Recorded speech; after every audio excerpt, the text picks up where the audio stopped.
জয় শ্রীকৃষ্ণ, রাধে রাধে। কিছুদিন আগে আমাদের পুত্র কন্যাকে সঙ্গে নিয়ে আমরা একটু বেরিয়েছিলাম। কোথায় গিয়েছিলাম আপনাদেরকে জানানো হয়নি। সেটাই আজ শেয়ার করছি আপনাদের সাথে। আমরা গিয়েছিলাম গিরিজার মামার বাড়িতে। বসো। তার মামার জুতো তো খুলে গেছে, জন্মদিন ছিল। সেই জন্মদিন উপলক্ষে আমরা গিয়েছিলাম তার মামার বাড়িতে।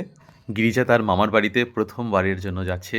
সেই জন্য কিন্তু ও দেখেই মনে হচ্ছে যে খুবই আনন্দিত। মামার বাড়ির নাম শুনলে তো সবারই আনন্দই হয়। তাই ওকে মনে হচ্ছে দেখে যে ও ভীষণ আনন্দে রয়েছে, মামার বাড়িতে যাচ্ছে ১ম বারের জন্য। তবে গিরিধারী ২য় বারের জন্য যাচ্ছে। দুজনকেই কিন্তু খুব খুশি মনে হচ্ছিল। এবার ওর মামার জন্মদিন উপলক্ষে কিছু কথা বলা যাক।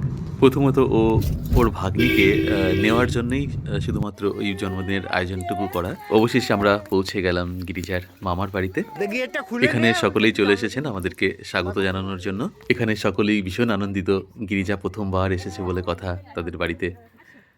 ওদিকে গিরিধারীও চলে এসেছে। তারা তো ভীষণ খুশি। তবে গিরিজা কিন্তু একটু হতভম্ব হয়ে গিয়েছিল কিছুক্ষণের জন্য। কারণ ও ১ম বারের জন্য কোথাও এলো। তারপর এত মানুষজনকে একসাথে দেখে ও একটু হতভম্ব হয়ে গিয়েছিল কিছুক্ষণের জন্য।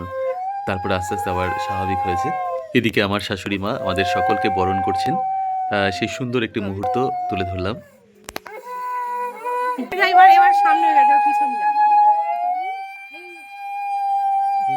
এদিকে শাশুড়ি মা গিরিধারীকে প্রণামী দিলেন। সেই সাথে তার নাতনিকেও আশীর্বাদ করলেন। সেই মুহূর্তে গিরিজা এমন কান্না জুড়ে দিয়েছিল, আমরাই ঘাবড়ে গিয়েছিলাম। কারণ ও খুব একটা কাঁদে না। আর সেই মুহূর্তে ও এমন কাঁদছিল, তো ওর কান্না দেখে আমরাই ভাবছিলাম যে কি হলো। কিছুক্ষণ পর আবার স্বাভাবিক হয়ে গিয়েছিল।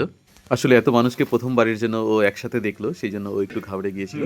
এদিকে গিরিধারীকে ভোগ নিবেদন করা হলো। তারপর সন্ধ্যাবেলায় গিরিজার মামার জন্মদিনের একটি সুন্দর মুহূর্ত তুলে ধরলাম। চলুন আমরা ভাইয়ের জন্মদিনের এই সুন্দর মুহূর্তটা দেখতে দেখতে তার জন্মদিন প্রসঙ্গে কিছু কথা বলি। প্রথমত গিরিধারীকে নিয়ে কোনো জন্মদিন অনুষ্ঠানে আমরা কখনো যাইনি, বা আমাদেরকে যদি কেউ ইনভাইট করে তবুও আমরা যাই না।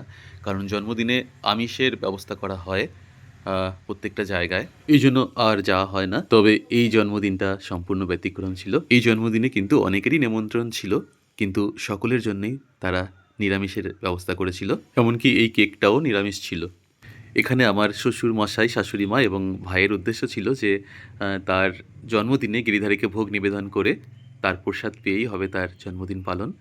সেটাই তারা করেছিল। এটা আমার সবথেকে বেশি ভালো লেগেছিল। তবে তারা কিন্তু আমিষ আহার গ্রহণ করেন, কিন্তু তারা যে এই যে জন্মদিনের দিন এই জিনিসটা করলো, সেটা আমার সবথেকে বেশি ভালো লেগেছে। আসলে এভাবেই তো আমরা শিখি, তাই না? বাবা-মা তার সন্তানের জন্মদিন পালন করেন, তার দীর্ঘায়ু কামনা করেন, তার মঙ্গল কামনা করেন। এই জন্মদিনের দিন যদি অন্য মায়ের সন্তানকে বলি দিয়ে আমরা আমাদের সন্তানের মঙ্গল কামনা করি ভগবানের কাছে, ভগবান কি আমাদের সন্তানের মঙ্গল করবেন? এই প্রশ্নটাই রইল আপনাদের সকলের কাছে। তবে আমি কিন্তু কোনো ভক্তকে ছোট করতে চাই না যারা আমিষ আহার গ্রহণ করেন। একসময় আমিও এবং আমরাও আমিষ আহার গ্রহণ করতাম। ওই যে আমি বলি না যে গিরিধারী আসার পর আমাদের জীবনটাই বদলে গিয়েছে। গিরিধারী আসার পর আমরা সব কিছু ত্যাগ করে দিয়েছি।